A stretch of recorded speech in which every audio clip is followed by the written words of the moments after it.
अहमदाबाद से। राधा वल्लभ श्री। राधे राधे महाराज जी। महाराज जी, हर किसी की जिंदगी में एक ऐसा समय आता है कि वो इतनी ठोकरें खा चुका होता है कि तब समझ में आता है कि मेरा कोई नहीं है। फिर श्री जी कुछ ऐसा संभाल लेती हैं। तो ये बात बिना ठोकरें खाए समझ नहीं आती क्या महाराज? नहीं आती, नहीं आती। क्योंकि हमारी आशा रहती है ना कि हमको कोई प्यार करे, हमारा कोई हो। और संसार में प्रियता तो लगता है इन्होंने नहीं प्यार किया तो शायद ये प्यार करे, माँ ने प्यार नहीं किया तो पिता प्यार करे, भाई प्यार करे, हमारा फ्रेंड प्यार करे। मतलब हमारी एक भूख रहती है कि कोई हमें प्यार करे। सबकी रहती है, आपकी नहीं, पूरी सृष्टि की, पशु पक्षी की भी रहती है। पशु पक्षी की भी रहती है, कोई प्यार करे। हम लोग प्रेम के भूखे हैं, लेकिन प्रेम यहाँ है नहीं। यहाँ छल है, कपट है, स्वार्थ है, अपनी वासना की पूर्ति है। आपको जब तक हमारे से काम की पूर्ति होती रही तब तक तो आप प्यार का नाटक कर दो। जहाँ काम की पूर्ति नहीं होगी वहाँ कोई प्यार नहीं करता। क्योंकि हम प्रेम में भगवान के अंश हैं, भगवान प्रेम स्वरूप हैं। तो हम प्रेम में भगवान के अंश हैं, तो लगता है मुझे कहीं तो प्यार मिले। लेकिन कहीं प्यार टिकाऊ नहीं देता, टिकाऊ है नहीं, प्यार कहीं टिकाऊ नहीं है। किसी का थोड़ा लंबा चल गया अगर स्वार्थ और मन मिलता रहा, नहीं फिर प्यार मेरे शरीर को, मेरी वस्तुओं को, मेरे पद को, मेरी महिमा को देखकर नहीं, सिर्फ मुझे, वो तो केवल भगवान कर सकते हैं, वो कोई इंसान नहीं कर सकता। इसी बात से हमें वैराग्य हुआ था। हम कक्षा 9 में पढ़ रहे थे तो हमें माँ में बहुत आसक्ति थी।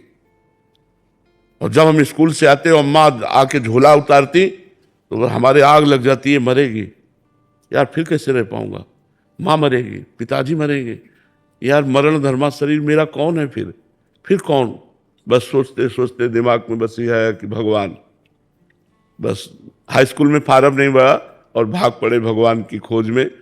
और 13 वर्ष से लेकर के आज 56-57 वर्ष होते जा रहे हैं आयु के, उसी मार्ग में चलते हुए। तो वास्तविक जो प्यार है वो भगवान से मिलता है, इंसान से कभी नहीं मिलता। क्योंकि कोई कितना भी हो वो स्वार्थी होता है। महाराज जी, आपको प्रथम अनुभव कब हुआ था कि वो प्यार कर रहे हैं? पहले दिन ही अनुभव हो गया था, पहले दिन ही। हम जब भगे, और भगवान शंकर का मंदिर है नंदेश्वर, वहां से तो 3 बजे सुबह तड़के भगे थे। अपनी माता जी से केवल बताया था कि हम कल घर छोड़ देंगे, भगवान के मार्ग के पथिक बनेंगे, संत बनेंगे। तो उन्होंने मजाक समझा था, उन्होंने समझा था ऐसे बच्चा है, ऐसे कह रहा था। 3 बजे तड़के पिताजी को सोते देखकर प्रणाम किया, माताजी को प्रणाम किया, और बहनें भाई परिवार के सबको प्रणाम किया। एक बार तो हृदय कांप गया, अरे फिर हिम्मत की, गांव के बाहर निकले, फिर हृदय कांप गया, कहाँ जाओगे, क्या खाओगे, कहाँ रहोगे। बस उत्तर अंदर से जहाँ भगवान रखेंगे, जैसे रखेंगे। तो भाग करके सूर्य उदय हुआ था तब पहुंचे थे, शंकर जी का मंदिर था नंदेश्वर, तो वहां जाके बैठ गए। 12 बजे तक नाम जप करते रहे। ब्राह्मण परिवार में जन्म हुआ था तो ये सब संस्कार पहले से थे। नाम जप करते रहे। अब लगी भूख, अब याद आई अम्मा कि अम्मा से तो इस समय भोजन मिल जाता था, अब कहाँ से भोजन मिलेगा। उसी समय हमने देखा एक आदमी जो है दही का एक कमंडल लिए हुए आया और कहा, बेटा यहाँ एक सूर्य स्वामी रहते थे, तुम जानते हो? तो हम कहा, हम तो नहीं जानते, हम तो आज ही आए। बोले उनकी कुटिया में ताला लगा, तुम दही पी लो। उनका क्यों पी लें? बोले नहीं, अब वापस नहीं ले जाएंगे, हम उनके ले लाए थे, अब आप पी लो। इतना वो दूधगढ़वा में करके वो जो दही बनाया जाता है वो लाल लाल दही होता है, गांव में वो बनता है, बड़ा स्वादिष्ट होता है। भरपेट दही पिलाया। जे ही दही पिला कर वो गए तो शंकर जी से लिपट के रोए कि आज हमें विश्वास हो गया कि आप हमारे जीवन को स्वीकार। और उस दिन से लेकर आज तक भगवान हमको प्रतिपल प्यार दे रहे हैं। और हमें अनुभव कि अब वो तो क्या वर्णन करने की बात है, वो तो अव्यक्त है, कोई प्रगट में थोड़ी है, वो अव्यक्त है, हृदय से। मीरा जी कहते हैं गिरधर मुझे कितना प्यार करते हैं ये मेरा हृदय जानता है, वाणी से भी नहीं कह सकता। तो महाराज जी, उसमें जैसे आप कभी ये नहीं लगा कि बीच के में कि घर चलना चाहिए? कभी गुरु कृपा से कभी नहीं लगा। कई दिन भूखे रहे, बहुत कष्टप्रद रहा जीवन, लेकिन कभी ये नहीं आया कि मैं घर चलूं। जिस दिन से घर से निकला जीवन में कभी घर में बैठ करके भोजन नहीं पाया, कभी घर नहीं गया, जीवन हो गया पूरा। जिस दिन से घर से निकला आज तक घर नहीं गया। महाराज जी, जैसे आपके रोग हुआ था, पता चला, जब याद आएगा कि घर होता? नहीं, बिल्कुल नहीं।